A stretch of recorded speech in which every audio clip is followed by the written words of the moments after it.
Estas são apenas algumas razões pelas quais é horrível competir contra Belal Muhammad. E acredite, fica ainda pior a cada ponto. O caos é a sua normalidade. Você pode transformar o Belal em um meme. Você pode chamar Lud chato. Você pode dizer, não lembro o nome dele. Mas pessoal, nada disso muda o fato de que ele é o seu campeão dos meio-médios do UFC. Permitam-me explicar por que nada disso pode detê-lo. Quando crianças, Belal e seus irmãos organizavam lutas de boxe no quintal e participar não era opcional. Era como o UFC, mas sem atendimento médico, sem categorias de peso e sem supervisão dos pais. Se você aparecesse em um churrasco dos Muhammad, acabava levando uns golpes. Meu irmão e eu, por outro lado, jogávamos Call of Duty, mas cada um com seu jeito. Por isso o Belal prospera no caos. O cara cresceu cercado por isso. Dedos nos olhos, troca de adversário com 11 dias de antecedência, lutas principais de 5 rounds do nada. Ele já aceitou lutas com pouco tempo de preparação e mesmo assim superou adversários que tiveram campings completos. A carreira dele parece a edição Prepare-se para morrer do Dark Souls aplicada ao MMA. Você pode vendar girar duas vezes, trocar de oponente no meio do round e ele ainda encontrará uma maneira de superar você no boxe, esmagar suas costelas e vencer por decisão majoritária. Tudo que desestabiliza um lutador normal só melhora o desempenho de Belal. Ele sempre encontra um jeito de estragar sua noite. Vamos voltar ao UFC 280. Belal Muhammad x Sean Brady. Brady, que pesava 77 quilos e tinha 1,78 metros de altura, chegou invicto. 15 vitórias e 7 finalizações contra rivais como Jake Matthews e Michael Chiesa. Faixa preta de jiu-jitsu brasileiro com controle de solo de elite e pressão superior sufocante. Basicamente, se você acabasse no chão com ele, você ficaria pro jantar. Sem contar sua defesa de quedas afiada e seu boxe técnico. Se a divisão dos meio-médios fosse uma sala de aula, Brady seria o garoto quieto que nunca dizia nada, e mesmo assim tirava 10 em todas as provas. Belal lutou contra ele fora de casa, em uma luta caótica e com jet lag em Abu Dhabi. Mas o que muitos esquecem é que Belal acaba com trens de hype como se esse fosse o seu trabalho.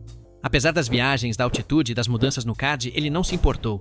Belal impôs pressão, combinações precisas e um ritmo implacável. O cara lançou combinações, golpes limpos no corpo e armadilhas para dar a Brady a primeira derrota de sua carreira. Ele finalizou em menos de 2 rounds.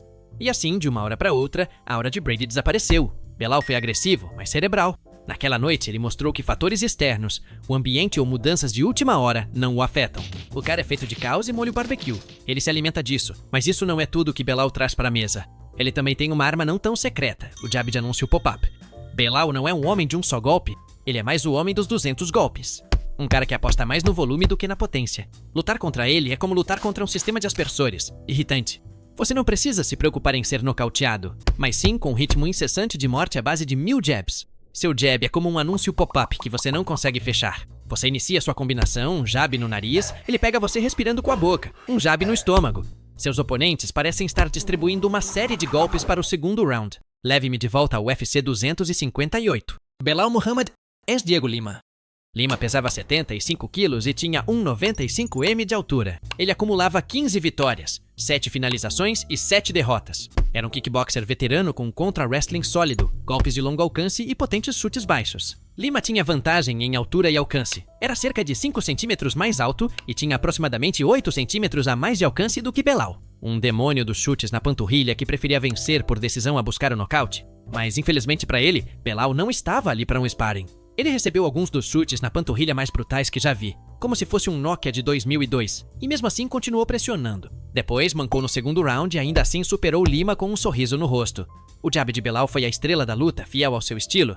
Ele usou como um martelo, esmagando constantemente o ritmo, a sincronização e a vontade de Lima, até reduzi-los a pó. Não parava de soltar aquele jab direto no rosto de Lima, até que ele esqueceu como ficar em pé. Toda vez que tentava montar uma ofensiva, lá estava aquele jab incômodo, arruinando seus planos instantaneamente. Belal destruiu aquela distância como alguém que pula o tutorial. Esse cara estabeleceu um recorde de golpes significativos conectados na divisão dos meio-médios sem nunca recuar. Não parece que ele está causando um dano massivo durante a luta, até que você assiste de novo e percebe que absorveu 120 golpes significativos. Depois que Belal pressionou Lima por 3 rounds seguidos, Lima parecia uma impressora que ficou sem tinta no meio do trabalho. Enquanto isso, Belal parecia pronto para uma aula de crossfit ao terminar. E você pode pensar que se agarrar no clinch é a solução, até que Belal transforma isso em uma sessão de abraços de corpo inteiro da qual você não consegue escapar. Feio, mas eficaz. Você sabia que Belal tem um diploma em Direito? É isso mesmo. Em uma realidade alternativa, o cara que pode te sufocar com pressão durante 25 minutos como um chuveiro quebrado, poderia ter sido seu advogado de defesa. Em vez disso, ele está no octógono, transformando cada troca em um pesadelo suado, onde as costelas e as esperanças de seus oponentes são lentamente comprimidas. Mas é comum em lares de imigrantes que os pais queiram que seus filhos façam uma faculdade. No entanto, Belal não tinha interesse em evitar que alguém fosse parar atrás das grades. Ele queria estar trancado em uma jaula com eles. Hoje, ele domina seus rivais como se fossem pacotes da Amazon. Derruba-os, faz com que tropecem, acerta joelhadas nas costelas e esmaga as costas deles contra a grade como se estivesse lixando um pedaço de madeira. É como se um urso te abraçasse e depois se recusasse a te soltar. Belal não é chamativo, não faz joelhadas voadoras nem cotoveladas giratórias, mas ele vence. Os fãs chegam esperando finais espetaculares, trocas caóticas e nocautes duplos. Em vez disso, Belal conecta jabs sistematicamente, fecha o Clint e sufoca o seu lutador favorito. Deixe-me levá-lo ao UFC Fight Night 199. Belal Muhammad contra Stephen Wonderboy Thompson. Wonderboy acumulou 16 vitórias, 8 finalizações, 5 derrotas e um empate. Ele tinha 1,98 m de altura e pesava 70 kg. Vale ressaltar que ele tinha 7,5 centímetros a mais de alcance que Belal. Wonderboy era o atacante favorito de todos. Artista de nocaute com chutes de precisão e socos explosivos. Faixa preta quinto dan de karatê, gestão de distância de elite. Jogo de pés evasivo e defesa contra quedas. Um dos quebra-cabeças mais difíceis de resolver no peso meio-médio. Seu movimento era tão preciso que fazia lutadores e adversários errarem como se estivessem tentando acertar fantasmas. Só havia sido levado ao chão e controlado por wrestlers de elite como Gilbert Burns. Dominava seus rivais durante 15 minutos, exceto naquela noite. Wonderboy buscava um momento para seu réu de melhores momentos, mas tudo o que conseguiu foram double legs e pressão contra a grade durante 15 minutos. Alguns lutadores te dão um round para encontrar seu ritmo. Belal não, desde o primeiro segundo, pressão, jabs e ameaças de queda. Wonderboy ficou constantemente preso na armadilha do clinch de Belal. Belal o encurralou contra a grade como se ele lhe devesse dinheiro. Fez com que um dos strikers mais técnicos do MMA parecesse estar usando pesos nos tornozelos. E justo quando você acha que encontrou uma forma de sair do clinch, Belal já estudou seu plano de jogo. Belal superou na luta um dos strikers mais criativos e chamativos do MMA. O cara sufocou o Wonderboy até transformar o Karate Kid em um figurante de Cobra Kai. Belal não se importa com a multidão, o espetáculo ou o hype. Só se importa com a vitória. Naquela noite, fez com que Wonderboy parecesse apenas um lutador de enfeite. Belal faz o que Belal faz. E você vai perder. É uma fórmula simples. Adaptabilidade. Assim que termina o primeiro round, Belal já te decifrou completamente. Você parece ágil nos primeiros minutos. Acerta combinações logo cedo. Encontra sua distância. Você se sente confiante, mas Belal não entra em pânico. Ele simplesmente estuda tudo o que você faz para usar contra você. No segundo round, suas combinações são contra-atacadas, suas tentativas de domínio são neutralizadas e seu treinador parece ter presenciado um acidente de carro. Você pode até ganhar o primeiro round, mas Belal vai levar os 2 ou 4 seguintes. Ele está sempre um passo à frente e você está apenas tentando correr atrás, não atrás da mostarda. Belal está constantemente se ajustando. Se você começar a dar chutes na panturrilha, ele os detém e contra-ataca. Se você tentar quedas, ele o pune por sequer pensar nisso. Se você trocar de guarda, comece a bater na outra perna. Deixe-me levá-lo de volta ao UFC 263. Belal Muhammad vs Demian Maia. Maia tinha 1,98 m de altura e pesava 75 kg. Ele acumulava 28 vitórias, 14 finalizações e 10 derrotas. Um especialista em jiu-jitsu brasileiro de classe mundial, faixa preta quarto dan. Um lendário backpacker que arrastava seus oponentes para o chão e sugava sua vontade de viver. Se ele pegar suas costas ou um braço, mande uma mensagem de despedida para sua mãe. Mas naquela noite, a mãe de Belal não recebeu nenhuma mensagem. Não, senhor. Maia começou com tudo e tentou aplicar seu movimento icônico de mochila logo no início com aquele abraço sufocante. Mas depois de algumas tentativas, Belal descobriu como um chefe de nível em uma corrida de velocidade do YouTube. Cada tentativa de queda de Maia foi facilmente parada. Cada clinch foi liberado com mais confiança. No terceiro round, Maia parecia que estava tentando lutar contra um fantasma. Seu corner nem dava instruções, apenas apoio moral. Maia sabia que não conseguiria o que queria, e Belal ainda tinha fôlego para superá-lo. Competir contra Belal é mentalmente exaustivo. Você não consegue acertar golpes limpos, ditar o ritmo, nem ganhar impulso. É como ficar preso na estrada a 8 km por hora durante 5 rounds seguidos. Mas em vez de buzinas, alguém te acerta um jab a cada 5 segundos. Toda vez que você acha que vai começar a esquentar, leva um jab no nariz, um clinch na grade ou a ameaça de uma queda. Maia continuou tentando impor seu estilo. Continuou buscando quedas e avançando. E Belal simplesmente foi eliminando, lenta e metodicamente, cada opção que ele tinha, sem quedas limpas nem posições dominantes. Apenas frustração, porque mesmo que de alguma forma você sobreviva ao desgaste mental, o preparo físico, o jogo de clinch e o volume de Belal vão transformar a luta em um pesadelo. Belal neutralizou um mago do grappling sem se deixar levar para o mundo de Maia. Defendeu as quedas, soltou seu jab e fez parecer entediante, que é exatamente como se vence Maia. Manteve tudo no aspecto técnico, não no emocional, o que nos leva ao nosso próximo tema, imperturbável e inquebrável. Belal não se quebra, mal se abala. Se você o machuca, ele se segura e te lança jabs até te provocar uma crise dos 20 e poucos anos, como a que estou passando agora. Se você o derruba, ele se levanta. Ao contrário de mim, não importa o quão bom seja o seu começo, a virada de Belal é inevitável. Você precisa de uma vitória rápida porque ele fica mais forte quanto mais tempo você ficar preso lá dentro com ele. Belal luta igualmente em Abu Dhabi, Chicago ou no churrasco da sua mãe. Sua estabilidade emocional é assustadora. Você pode marcá-lo limpo e ele apenas olhará pra você com cara de pôquer. Sem pânico, sem hesitação, sem momento de ops. É como o silêncio do meu pai quando eu disse que o amava. Deixe-me levá-lo ao UFC na ESPN uma vez. Belal Muhammad X Lyman Good. Lyman tinha 80 de altura e pesava 70 kg. Ele teve 21 vitórias, 15 finalizações, 5 derrotas e uma vitória sem resultado. Ele era um boxeador poderoso com uma sólida base de luta livre.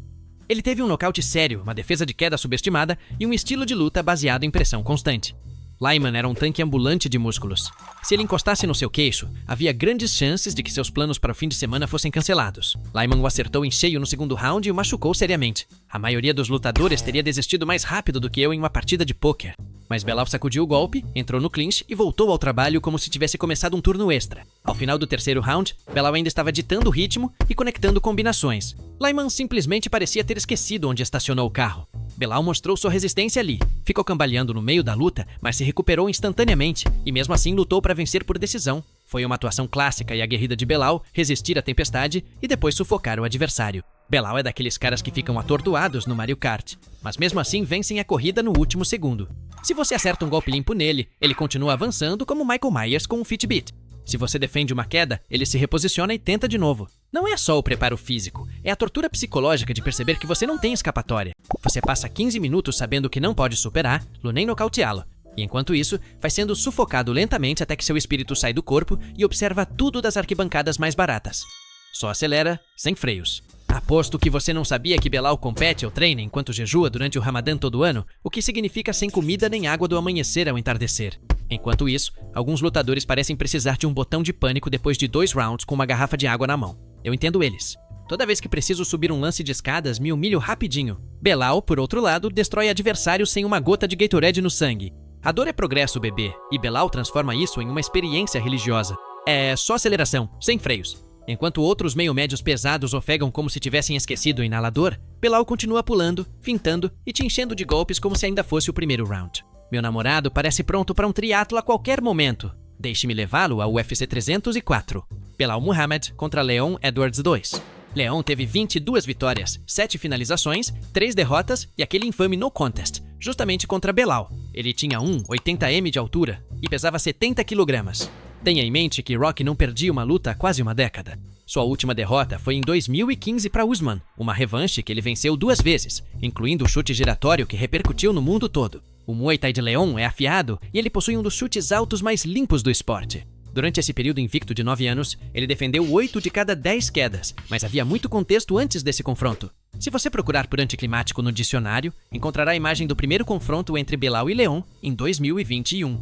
O dedo acidental de Leon no olho obrigou o árbitro Herb Dean a declarar no contest após a avaliação médica. Esse foi o início do arco de vilão de Belal e da avalanche de memes da comunidade do MMA. Durante anos, ele foi zoado mais do que as grelhas de um churrasco em família. Por isso, essa luta era uma questão de vida ou morte para ele. O campeão dos meio-médios era o grande favorito. Mas Belal deu uma aula magistral de cardio durante 25 minutos que deixaria David Goggins orgulhoso.